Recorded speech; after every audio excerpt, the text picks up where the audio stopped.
Hey folks, this is Bob out here at Serenity Hill. I've been trying some different microphones, and they've all got the little 1/8 inch plug. What is 3.5 millimeters? The little tiny stereo plug. And I tried using one of these lightning 3.5 millimeter auxiliary to lightning adapters because they don't make things that hook straight to the iPhone. And I'm guessing that the adapter I got is for hooking stereo, headphones up, so it's using different pins than what I need for a microphone, so it's not working with that. So maybe I need a different adapter to get some of these better microphones. So in the meantime, I'm back to my original one. Um, and the reason I'm trying all these different microphones is when we did our trip to Land Between the Lakes, I was hoping to be able to record some good video and some good audio, and the audio just was not up to snuff. And a couple people mentioned that, and I just want to apologize for that. Hope you enjoyed the pictures at least, and you got a little bit of sound, but it was uh, it was a neat day, and I was really hoping to get more from Sarah, the lady at the house, and Andy, the guy at the woodworking shop. And then there was a guy named Sam at the other cabin, and he was doing some weaving. He's the artist of the group. But with just using this and trying to, it's funny. I can hear them just fine with my ears, but the microphone just would not pick them up. So I didn't really get a very good sound. But the lady Sarah that we were talking to, the thing that was interesting about that is she's actually a volunteer. I guess that's why she was just sitting there on the porch waiting for people. Um, she's a retiree who loves history and was interested in the area, and volunteers there a few hours a week. And we just happened to be there on one of the days that she volunteers, and so we got a little guided tour. And she was sharing with us a lot of the history of the old cabin there.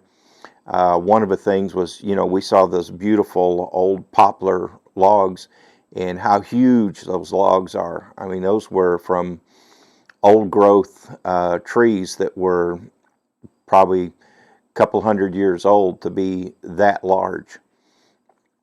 There was a poplar tree sitting out, planted in front of the house there that's probably about 75 or 80 years old, and you can see from the size, there's no way you would get a timber um, the size of the logs that were in that house out of that tree. So these were some huge old trees that were cut down to build this house. And interesting, that she said they used the poplar because the oak was so hard that you couldn't get a nail into it. You couldn't hardly do anything with it. So they used the poplar, and the oak, especially the white oak, would have been used for making barrels. Um, so, and also she shared with us that on the logs, if you look careful, you could see like neat little rows of nail holes in them.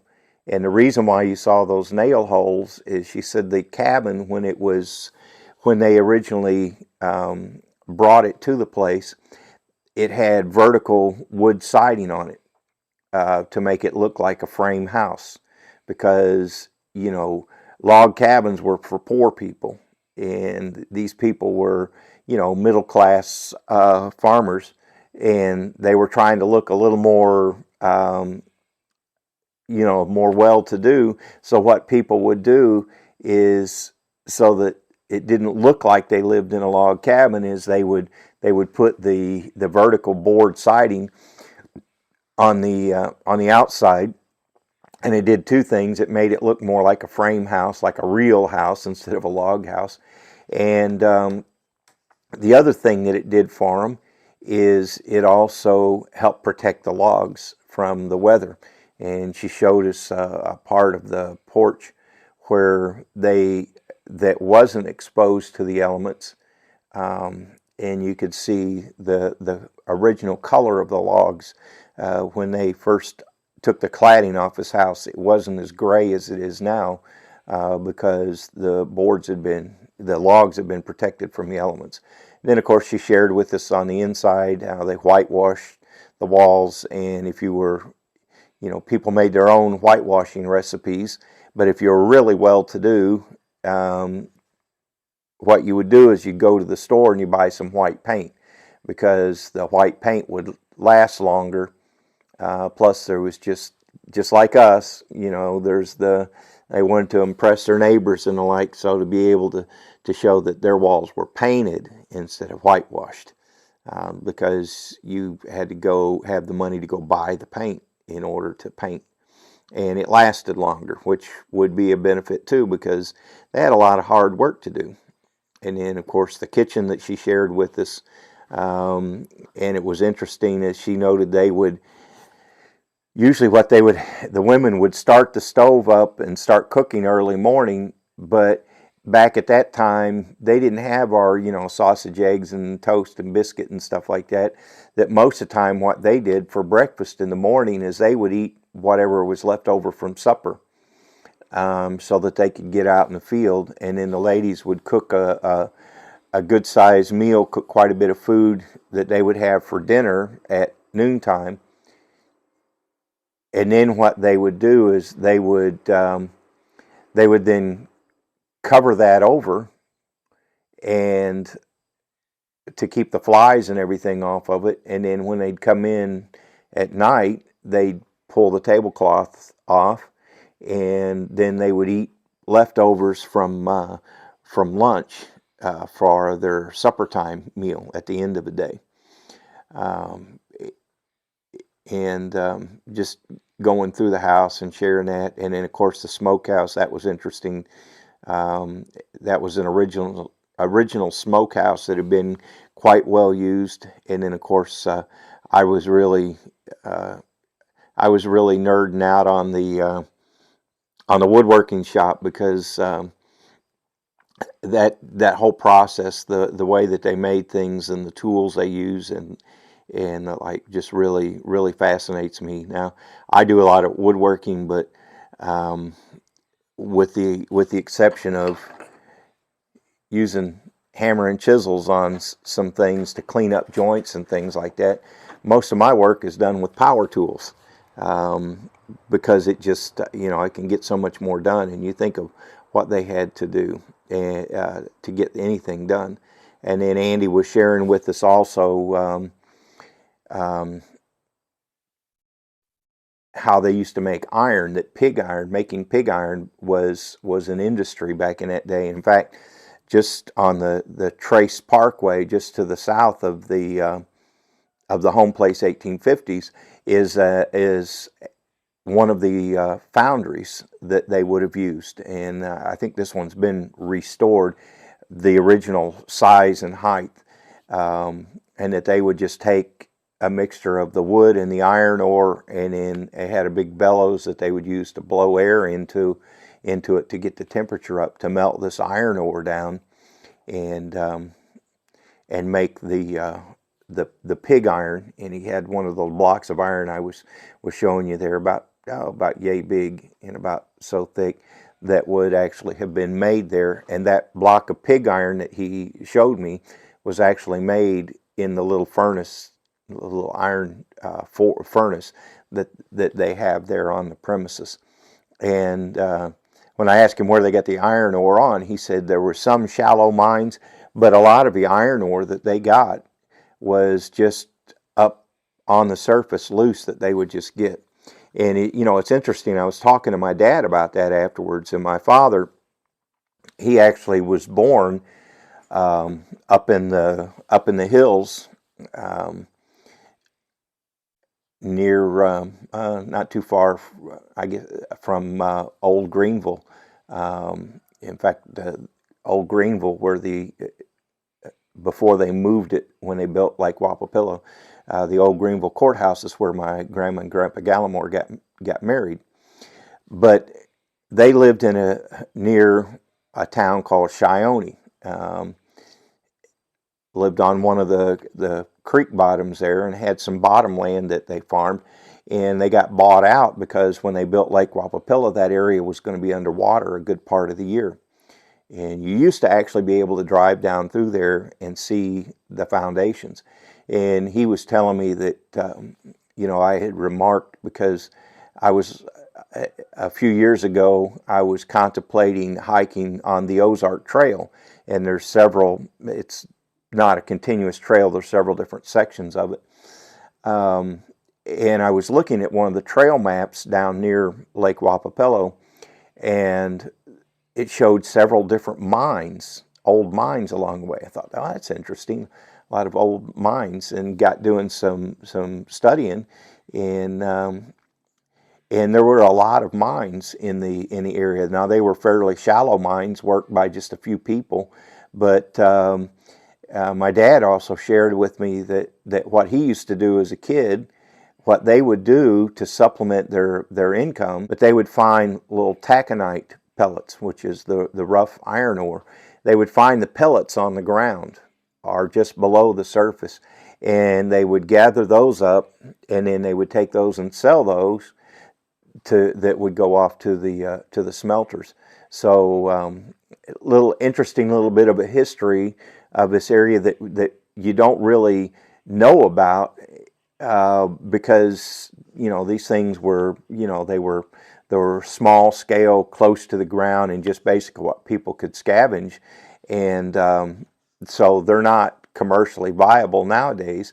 But you could still go out through the hills out there and find some of these taconite pellets, the little iron ore pellets and rocks that could then be melted down to make the iron ore. So just a little interesting thing. And I've got some of the stuff I've got going on right now. And it's going through a recondition phase. Last week, when I was getting some logs out of the kiln to use, I noticed that I had 2 or 3 logs that I pulled out that had some mold on them, and I'd never had that before. I thought, what in the world? Why have I got mold on this stuff? And because I'd never had that before. And it just seemed to me like my logs were taking forever to dry. Well, yesterday when I went out to get some logs, and there were logs that I thought should be dry by now. They've been in there long enough, and they weren't quite dry enough. I thought, what in the world is going on? And then it dawned on me that I hadn't heard my fan come on in quite a while. And what I've got is a little setup where I've got a 12-volt battery, and I've got you can see right there, I've got a little solar panel and a charge controller. It charges that battery, and then I was running a 12-volt fan off of it. And evidently after 2 years, that battery has gotten to where it won't hold the charge. And I put it on the charger to see if I could get it to charge. And right now, it's doing what, a recondition. I put some high frequency pulses through the battery. And what does it say in the manual? Yes, I looked at the manual. What it tries to do is send those high frequency pulses for a period of 24 hours in through the electrolyte to kind of break that up and break it down so that it forms the right fluid. And I think what I've got in here is I've got a cell that's gone bad and probably shorted out because it's only reading 10.2 volts. So long story short, for a period of probably 2 or 3 weeks, I have not had a fan pulling the humidity out of there. So yeah, the sun's been beating down on it and been getting the moisture out of the logs, but with the fan not blowing and exhausting it, it can't go anywhere, so it slows down or even stops the drying of the logs. So you got to have that air movement. So if this battery recondition doesn't work, which I doubt that it will, I'm going to end up having to buy a different battery. And I think part of the problem is I'm using a fan, a car radiator fan, which pulls a lot of air. It'll actually, it pulls enough air I think it's 800 and some CFM, so it pulls a lot of current. So it actually will totally exchange the air in that kiln in just under an hour, and that's probably a little bit more than I need. So I'm going to get a couple smaller fans that draw a whole lot less current, and see if that'll work for me. But in the meantime, what I'm going to have to do is I've got a 120 little small 120 volt fan. I just made sure it worked, and I've got a 100-foot extension cord, so I'll just run that out there and have that 120 volt fan to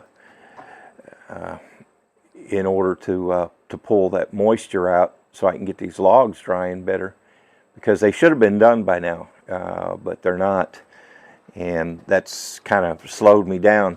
And I'll show you where I am right now. You can see that wall, and I'll step out of the way some. You see all the bottle logs in there.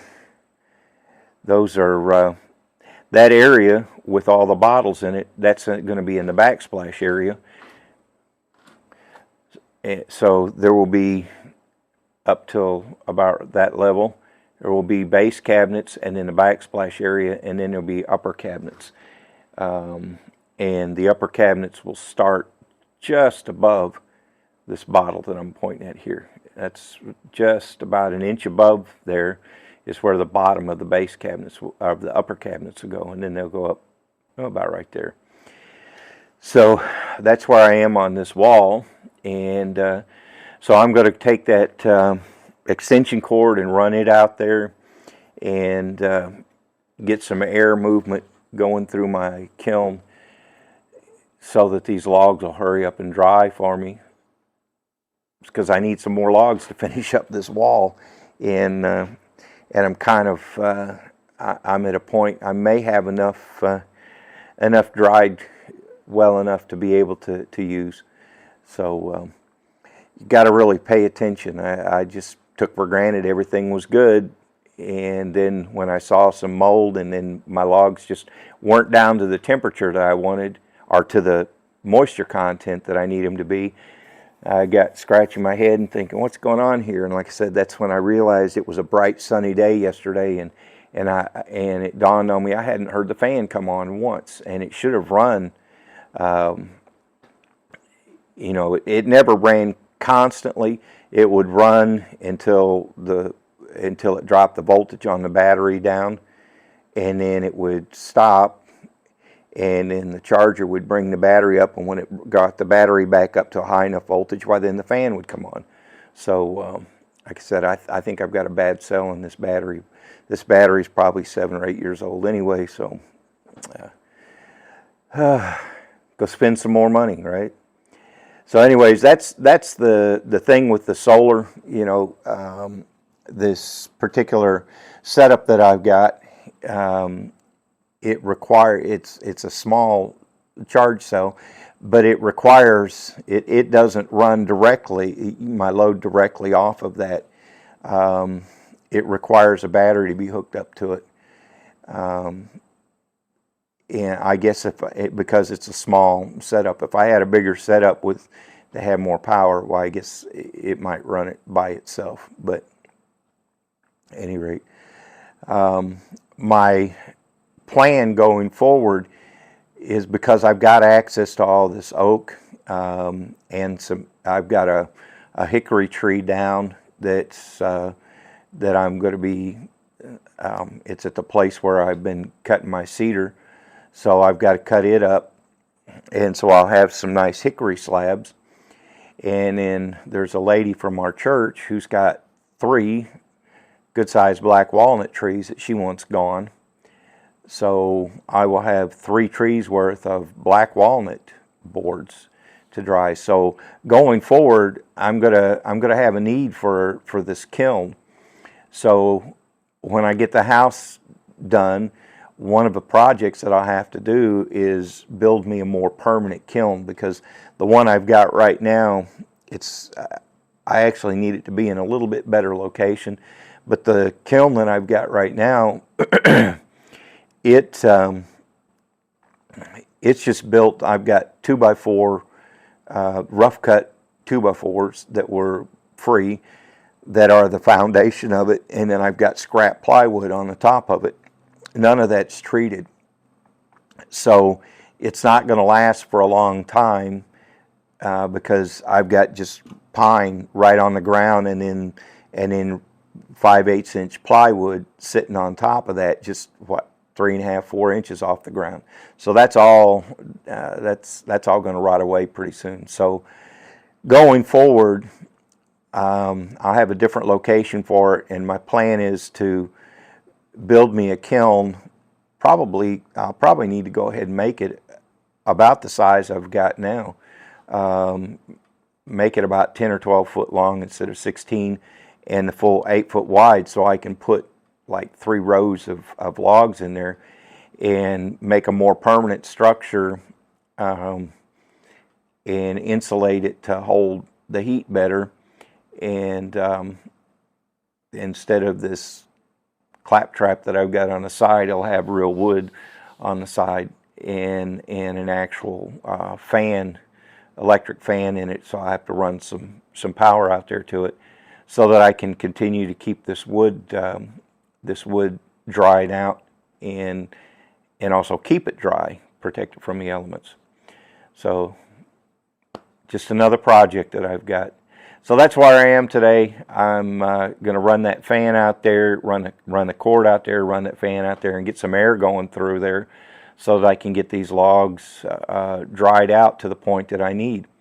Anyways, I just wanted to apologize to you guys for the lousy audio in that previous video about the land between the lakes, the Homeplace 1850s.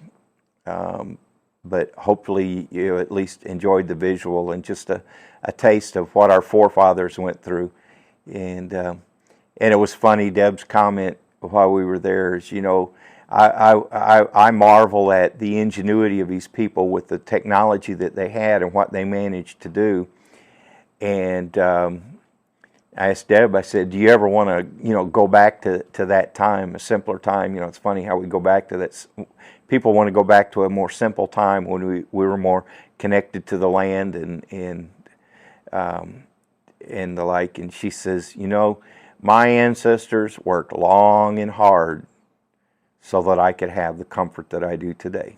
So she prefers today's comfort to that kind of hardship that they had to endure and the hard work they had to do. So we appreciate you stopping by and taking your time to take a look at our videos and see what we're doing out here. And I'm really looking forward to getting this wall done.